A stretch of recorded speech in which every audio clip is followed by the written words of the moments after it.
Hi, everybody. Guess I don't need to introduce myself. But I will, because I know there are some people here who don't know me. My name is Donna Lynch, and I am a musician, and I am a horror writer. I've written a few horror novels, novellas, short stories, but my favorite thing to write is horror poetry. I do a wide variety of styles with this. I love body horror, I love psychological horror, I love witches, I love ghosts. I liked dystopian sci-fi and horror until it became nonfiction. So I don't write a lot of that now. So anyway, I'm going to read some stuff from two of my books. This is Choking Back the Devil, and the other book is Girls from the County. Choking Back the Devil is probably has more variety in it of the different types of horror, and it's definitely my existential horror. It's where I put all my nightmares. So.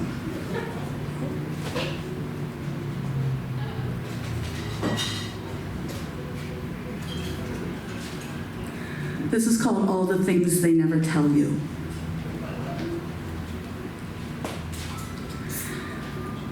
When witches get trapped in hallway mirrors and those mirrors break, it just makes more witches.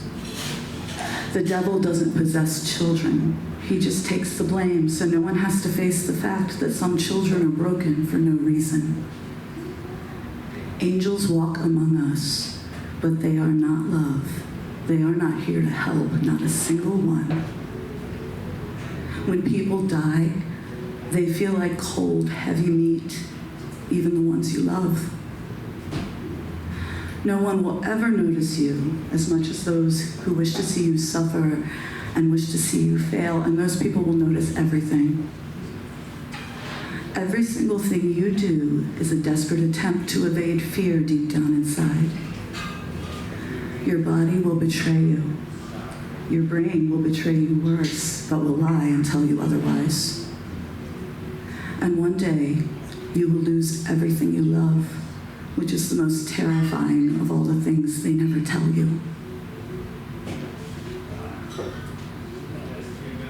No one ever knows whether to clap, and you don't have to, because that was really fucking depressing, but just so you know, you can do whatever you want. Oh, thanks. Now I feel like I asked for it. Now it's a pity clap. I don't know what the protocol is either. I did an entire tour of this last summer, like 17 dates around the country, and every time it was like, yay, I think, I don't know. So, all right, I promise I'm not going to make you feel bad all night. I mean, I will for the next 30 minutes, but yeah. After that, it'll be fun, I promise.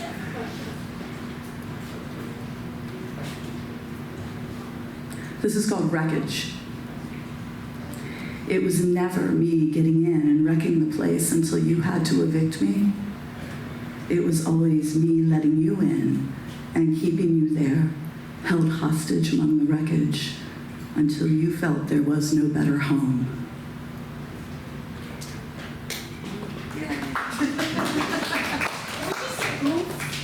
Yeah, you can do that, that's fine too. I did one, I don't remember what city it was, but I read something and the crowd was silent and I just heard somebody go, Jesus. It's fair. Oh, Sue needs someone to pass a box of tissues. This is a little story called Sacrifice.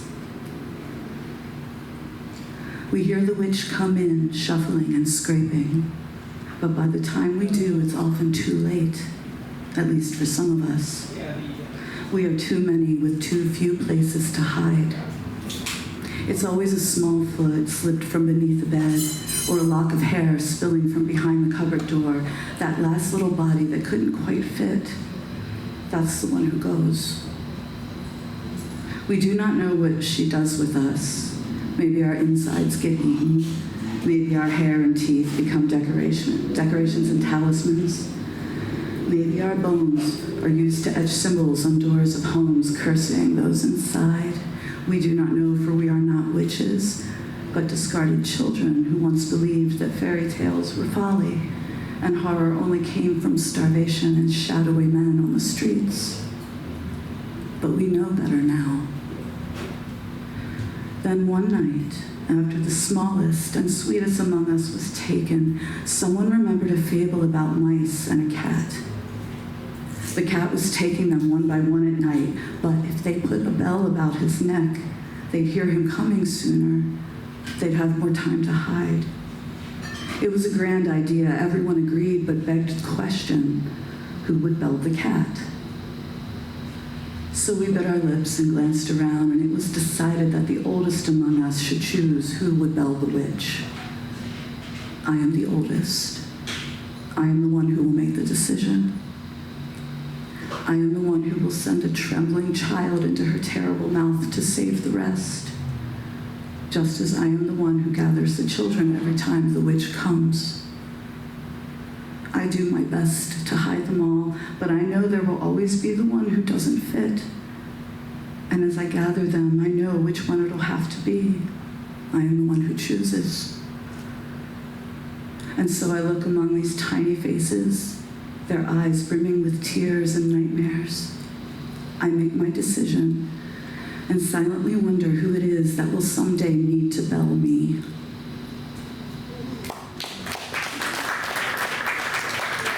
Thank you. I heard some oohs, that was good.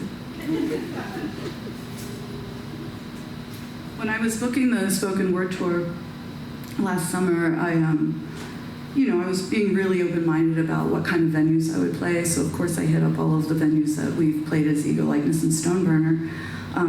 But I was trying to get a date in San Francisco, and a friend of mine works at DNA Lounge, which is awesome club there. And they have a big room and a small room.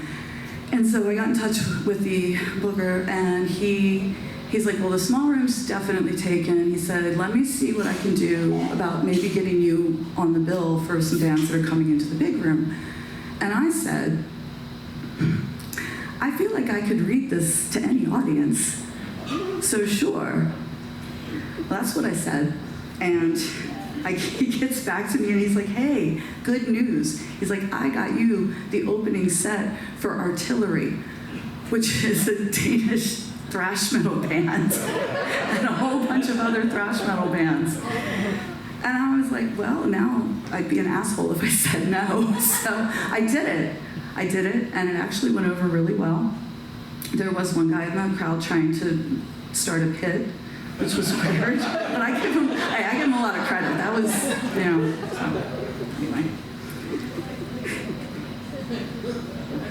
I've spent a lot of time writing, and with my husband, Stephen Archer, and he does a lot of artwork, and we did a few different books.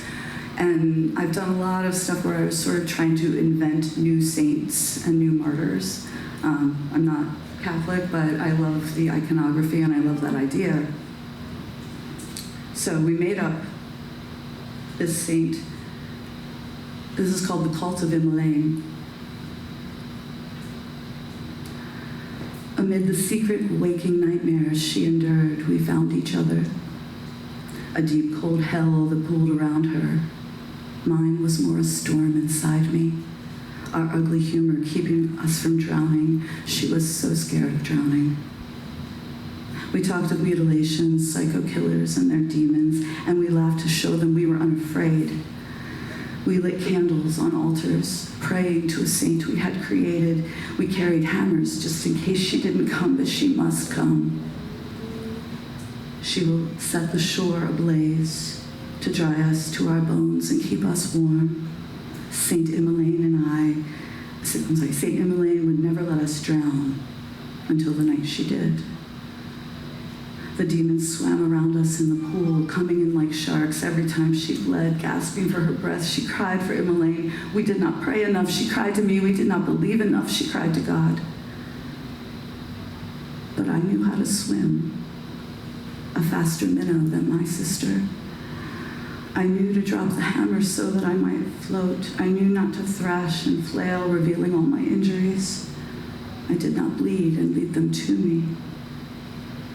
We pulled her from the pool, from the mouths of apex predators, Imolaine and I.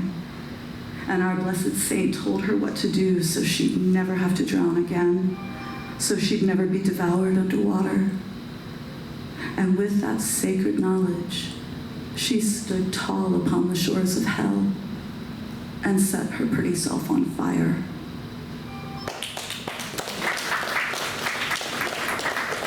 Thank you.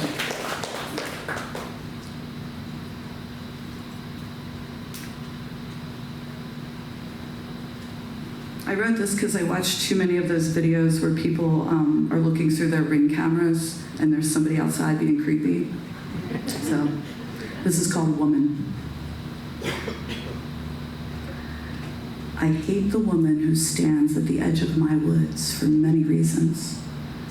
Not the least being that she doesn't really stand, she hangs, not by a rope, not by her neck, but like a tree limb, heavy with water, battered down by rain, no shoes on her muddy feet. There's nothing in her dirty hands, and nothing in her hollow eyes but thick, wet strands of matted hair. Her skin is broken. I can see the cuts and bites from here as though animals attack her every night. Her clothes are barely there. She doesn't speak. She doesn't cry. She just gazes at my house every night until the dawn when she turns and walks back into the trees. Once I tried to give her a story, a narrative to make me less afraid. Maybe she's looking for help, held captive and tortured as her wounds would imply. Even if she were a ghost, I would be less afraid, but no history fits her. Something won't let it. Something inside eats the words, which is why I hate the woman who stands at the edge of my woods. But I'll hate her more when she knocks on my door.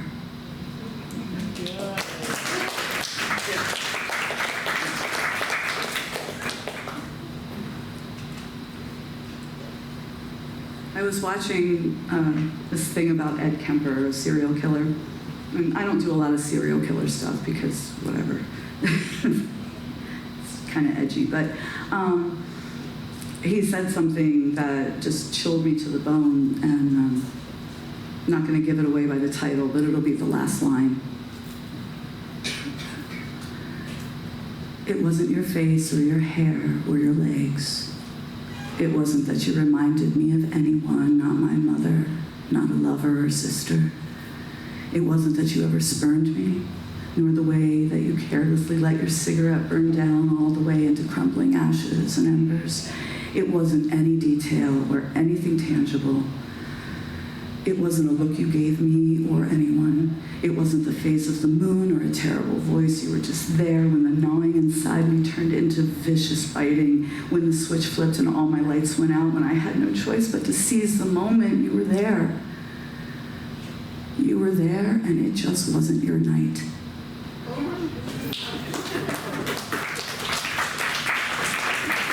Thank you.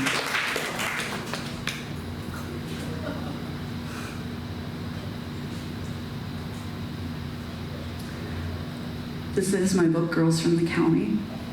I wrote this about growing up in rural Maryland, a place where you knew everybody, and everybody was like, oh, you're safe here, everybody's family. And it's like, this was the least safe place you could ever imagine.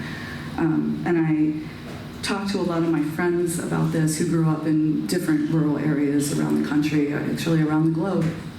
And it's all the same experience. It's the same story all the time, especially in my era growing up in the 80s and early 90s, because I'm old. But did you say no? Thanks, I appreciate that. So that's mostly what this book is about. And it was very hard to write, but I'm glad I did it. This is called These Places Want to Kill You. These fields and open spaces will be the death of you when you can't find your bearings and there's nowhere left to hide. These open mouths of mines and quarries, hungry but immobile, wait quietly beyond the tree lines for you to stumble in. These skeletons of ancient bridges balancing on broken femurs, begging you to cross them, waiting for you to break as well. These attics and these cellars, all broken nails and glass and ghosts, tear your flesh and leave you fearful, hoarding all you wish to hide. These places want to kill you. These places want to win. These places cannot help it. These places want you dead. These places want to bleed you. These places want to feed. These places will not let you go. These places want you dead.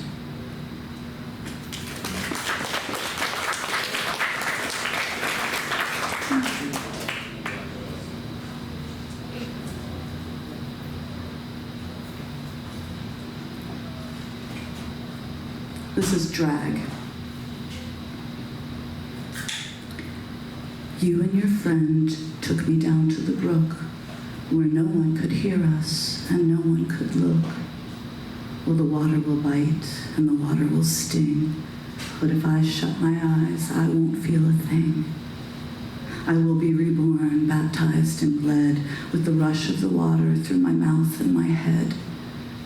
And the families will talk and the pastor will wonder what happened the day the brook took me under. But you and your friend made a pact to stay silent. If I'd just given in, if I'd just been compliant. Now you've both become men with wives and with wealth. Your children are darling, you all have your health. But don't get me wrong, I'm doing just fine. Like this spring, I'm eternal. This river is mine. The legend's been told, but there's no need to worry. You've covered your eyes and spun your own story. And your children still play on the banks, skipping stones. They swim in my body, float over my bones. But you'll feel what I felt when I dragged them all under to my watery hell, like when we were younger.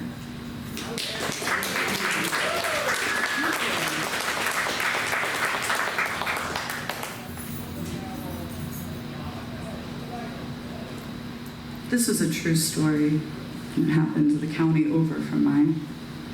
It's called Prediction. Just over the city line, there is a vacant lot where grass won't grow. And once stood the home of a fortune teller who lost her head. It was taken from her body by a now imprisoned man, presumably unhappy with his fortune, unhappy with how grim his future looked. And I wonder if she knew how prone he'd be to self-fulfilling prophecy.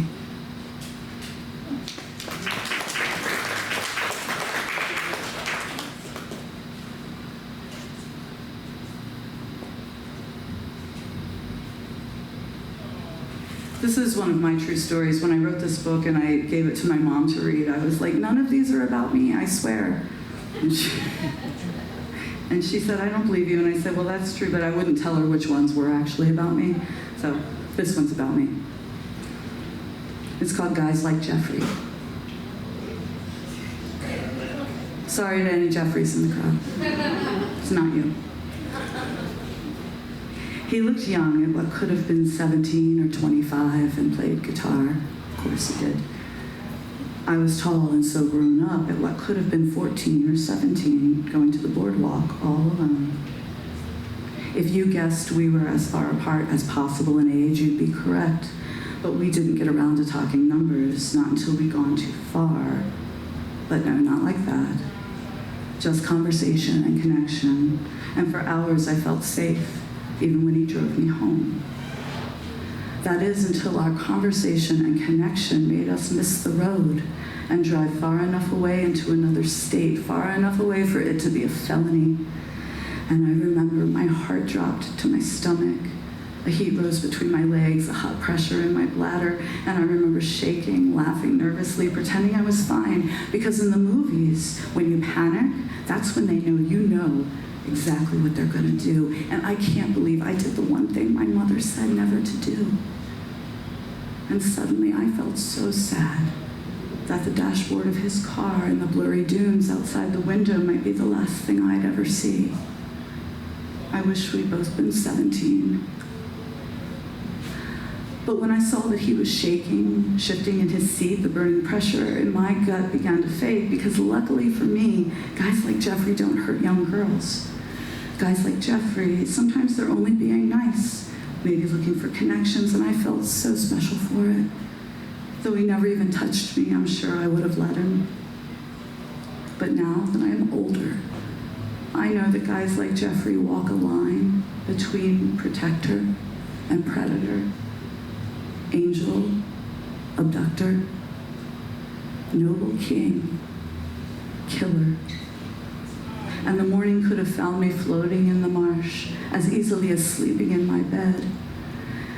And I suppose I should be grateful there are guys out there like Jeffrey, even though the guys like Jeffrey are why that line exists at all.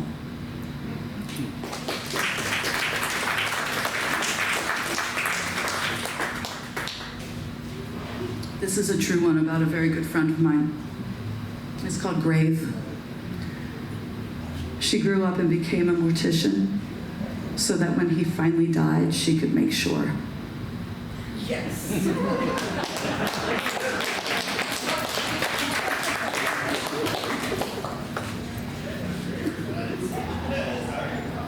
This is called Whoever It Is That's Dreaming Me, Wake Up. If she'd known that one day she'd have to be everyone's beauty queen, she would have stuck her face into the fire right away. If she'd known that one day she'd have to play whichever role would get her home in one piece, she would have cut her tongue out to avoid the performance. If she'd known that one day she'd be hated and loved for the exact same traits, that she'd be an adornment, that she'd be a muse, a receptacle, when she was secretly just a shell, just a vehicle, just a mirror, that she'd be a dream until someone else opened their eyes, she would have anchored herself to the bottom of the quarry where the world was quiet and solely her own. Whoever it is that's dreaming me, wake up, she'd beg again and again. She hated that they made her beg. So when the day came that she finally found her way to the bottom of the quarry, her face charred, tongue removed, pockets filled with stones, the dreamers cried at their loss and made her a martyr, setting her recovered and desiccated remains upon a pedestal to be worshipped and prayed to and used. She knew then, once again, she was forever trapped in the greedy hearts of the sleeping and the dreaming.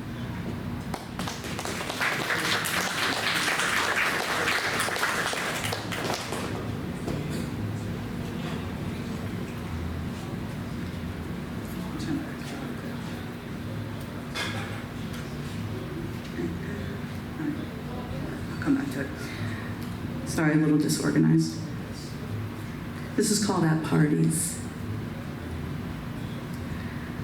Safety in numbers, we thought, but a pack of hungry jackals is far, far worse than one. And we could hear them barking, screaming, howling while the music played and the drinks spilled down our dresses, and the crowd high-fived and bared their teeth like wild dogs as we passed them in the hall.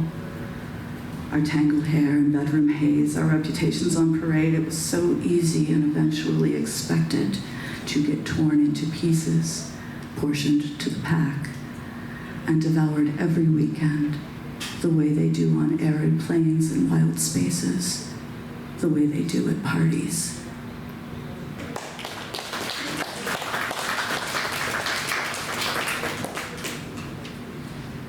If you grew up in a rural area, especially back in the days before the internet, I don't know if you had the satanic church. There's always a satanic church somewhere. Did anybody have that experience? Or is that just my town? I don't know. It was a thing back then. Everybody had rumors about something bad happening at the old church. It was a satanic church. So anyway, I wrote this about that, and it's called We Could Never Find the Church. It's down that old dirt road next to the school. It was also at the end of a cul-de-sac in another part of town in the abandoned Methodist chapel, the one out by all the farms, where everything is made of rocks and built into the granite walls. It was in the vacant school up on the cliff that overlooks it. That satanic church was everywhere. And those who'd seen it swore it was attended by police and clergy, housewives, county council members, judges, teachers, doctors, the whole goddamn town. Yet we could never ever find it. But maybe because demons were permitted to roam freely, inhabit our towns peacefully, given full immunity, and encouraged to always do their worst. There was no need for any secret church.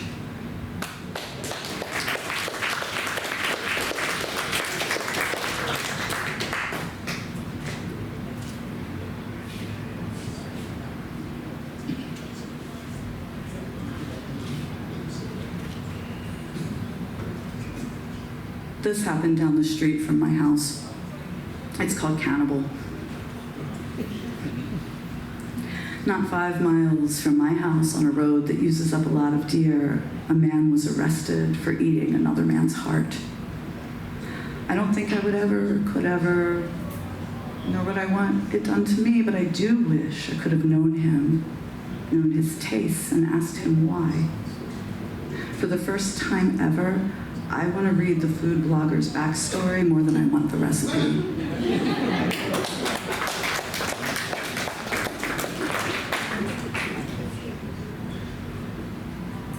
Okay, I just have 2 more for you. I want to thank you so much for coming and doing this. I know it's sort of a weird thing to, put on on the bill for a show, but I absolutely am so happy you're here for it. Thank you. So I'm going to finish up with these last 2, and then Deadbeat's coming up. I'm so excited to see them. And then we'll be up here with Ego Likeness without our drummer Mike, unfortunately. We had to leave him home. He knows, yeah, exactly. So, Did you read his heart? Shh.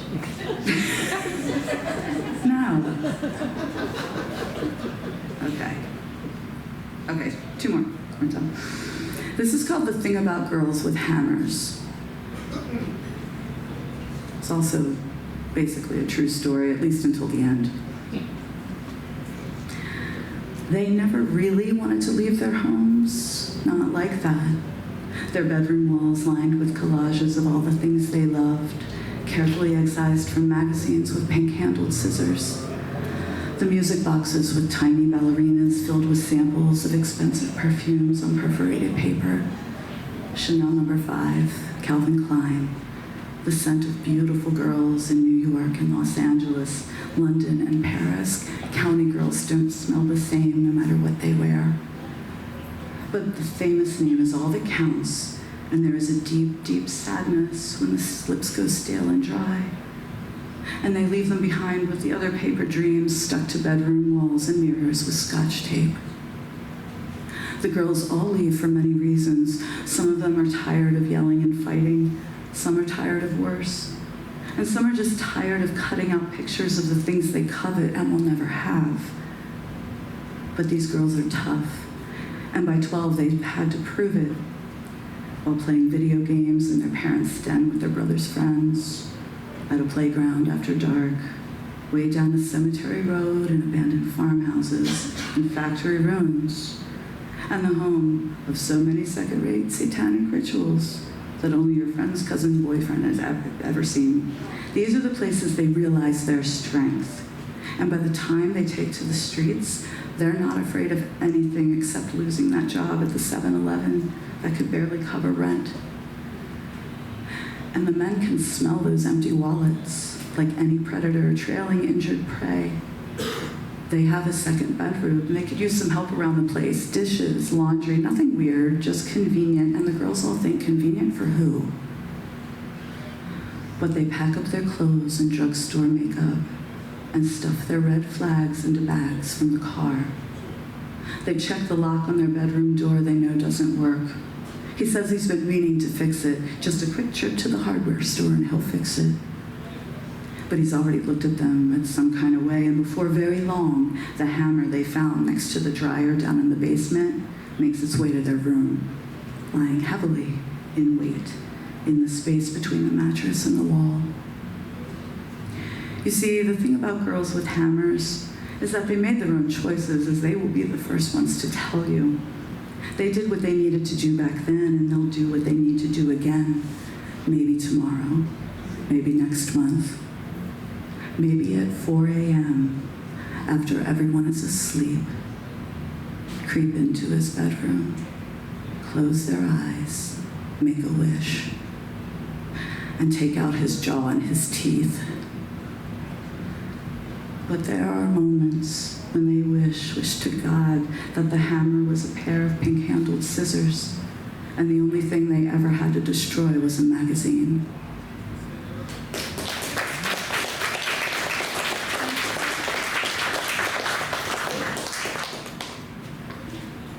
I said I was going to bring it back up, but I'm not. I'm going to end on this one. Also my true story. It's called You Were So Close. Get in the car. I'm not going to hurt you. I, a grown man, just need you, a young girl, to help me. Please help me. Turn the key while I stand here and study the engine and scry into the metal and see the future and see what I will do. What will I do? Just get in the car and we can find out together. And I see you hesitate because in your 12 years, someone taught you to listen, taught you politeness, taught you to help, but you were just close enough for me, a grown man, to know that you, a young girl, were going to run. And you did. And now we'll never know what our futures, long or short, held for us. Thank you so much. What? Oh, my cover poem. I don't know where it is. I didn't write it anyway. I know. I don't know where it is. You know it, now you've made it a thing. Jesus. All right, hang on. Stephen? Ma'am? Hey, look, you brought everything down. I'm trying to, I know, you're right. I mean, I feel like the bands are going to make it fucking awesome again, so it's fine. No. No? No. We're going to keep it way Debbie's going to be great. We're going to keep it mellow, right. It's like gospel. Okay, so some of you have seen this because it's just on the fucking internet. I did not write it, but it makes me very happy, and it's called The Woodchuck. The woodchuck in my backyard doesn't trust me, and he's right. Because the first chance I get, I'm gonna put this tiny witch hat on him. Stupid piece of shit.